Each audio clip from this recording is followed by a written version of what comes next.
Pertanyaan? Panjang.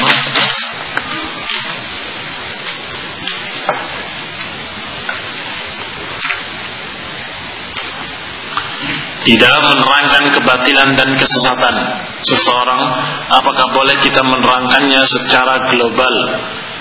Artinya tidak menyebutkan nama orang tersebut.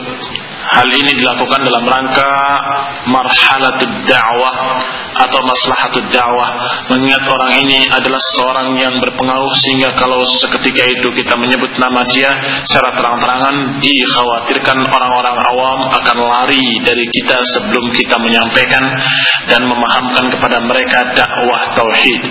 Bagaimana? Jazakumullah khairan. Ini terbalik. Kita boleh menyampaikan sesuatu itu, peringatan-peringatan dengan bersifat mujmal tanpa menyebutkan secara detail orangnya dan sebagainya, boleh. Tapi kalau kita, alasannya yang salah, kalau kita masih mengharapkan orang tersebut, orang itu seorang yang semangat dengan sunnah, tapi kita tahu dia itu berbuat sesuatu yang tidak pantas. Yang orang ini orang yang memegang sunnah, jadi kalau kita ceritakan aibnya di rumah malah terbongkar depan umum, dia mungkin akan jadi jauh dari sunnah. Maka kita akan katakan di majelis, ma balu qaumin, bagaimana suatu kaum yang dia itu memegang sunnah tapi perbuatannya begini dan begini. Nah, orang yang melakukan merasa, aduh, tahuan saya, malu dia tertunduk. Tapi semua yang lain gak ngerti siapa itu yang dimaksud, sehingga yang tidak mengerjakan takut jangan sampai mengerjakan, yang sudah mengerjakan taubat dari pekerjaannya, dari perbuatan maksiatnya itu. Ini yang dilakukan oleh Nabi Sallallahu Alaihi Wasallam, bahwa Rasulullah SAW pernah mengatakan,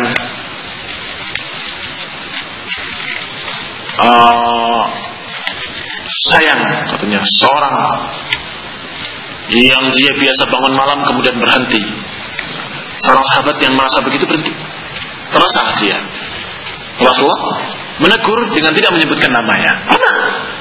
Tapi sebaliknya, kalau orang itu satu tokoh yang membawa umat menyimpang, membawa umat menyesatkan, membuat orang rame, jadi semuanya rame-rame, ya ini harus disebutkan, mau tidak mau harus disebutkan.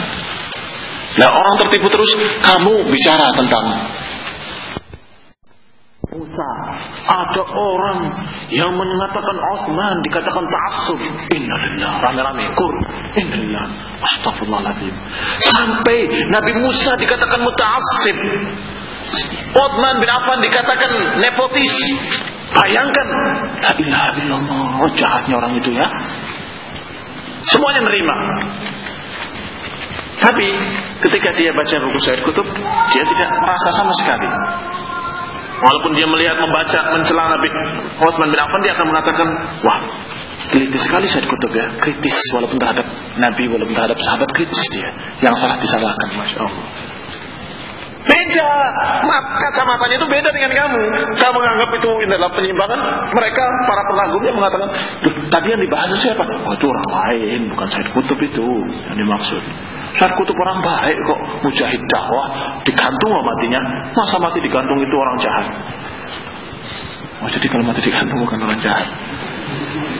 Hah? Ini yang terjadi. Sehingga ketika kita mengatakan dengan ucapan-ucapan yang global, mereka semuanya menerima. Iya betul, wah orang bahaya. Tapi ketika disebutkan, tahu siapa orangnya? Enggak tahu kamu. Sayyid Qutb. Jangan duduk begitu kamu. Kamu jangan mengatakan seperti itu. Dia bagaimanapun juga ini orang mujahid, ini orang banyak jasanya. Jangan ya akhi, enggak boleh, dia sudah mati. Kamu juga akan jelekan gitu. Akhirnya dibela-bela habis. Maksud saya itu bukan begitu, maksudnya begini. Nah ini, sehingga perlu didetailkan dengan jelas, rinci dan bukti-buktinya. Ini buktinya ini buktinya ini terus gitu. Sehingga orang yang membela pun nggak punya alasan apa-apa. Aduh, paling-paling pembelanya, ya walaupun salah tapi benar gitu. Iya, karena kehabisan akal. Mau bela dengan apa lagi? Semuanya benar. Dari bukunya saya kutub lagi persis. kutipan nih, lihat kutipannya, aduh iya ya, kok iya ya. Ya walaupun benar dia memang memiliki penyimpangan, tapi kan memiliki kebaikan. Nah iya, ini maksudnya mau bilang walaupun jelek tapi baik gitu loh. Cuma dengan gaya bahasa, ya walaupun dia memiliki penyimpangan, tapi kan memiliki kebaikan. Maka kita pegang saja kebaikannya. Jadi tetap boleh dipakai. Tetap kita baca buku-bukunya, tetap kita ikuti pendapat-pendapatnya.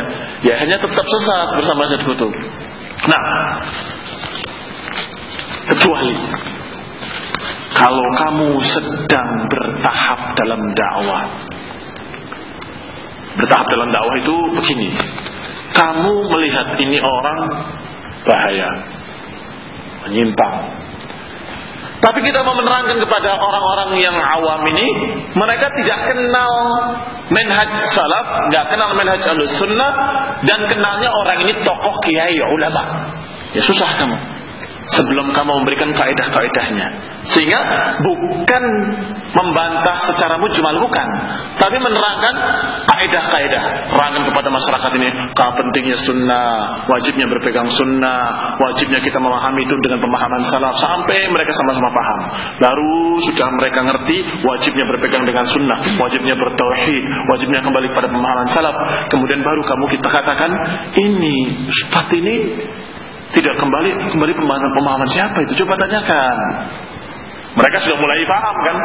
Iya ya, jangan-jangan gak kembali pada pemahaman salaf. Tanya, Ustaz, ini man salafuka fi hadza? Siapa pendahulumu dalam masalah ini? 1, 2, jawabannya pendahulu apa? Ini pendapat saya begini. Wah, ini orang sudah mulai ngerti.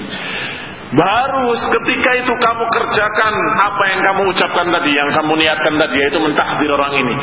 Ketahuilah bahwa ini orang mubtadi umbal, ini begini karenanya, nih buktinya. Mereka bisa memahami. Iya ya, ternyata dia ini seperti itu. Tapi kalau mereka nggak ngerti qawaid, nggak ngerti kaidah-kaidah, bingung memahaminya. Paham ya? Baik. Wallahu ta'ala alam. Subhanakallahumma bihamdik asyhadu an la ilaha illa anta astaghfiruka wa atubu ilaik. Assalamualaikum warahmatullahi wabarakatuh.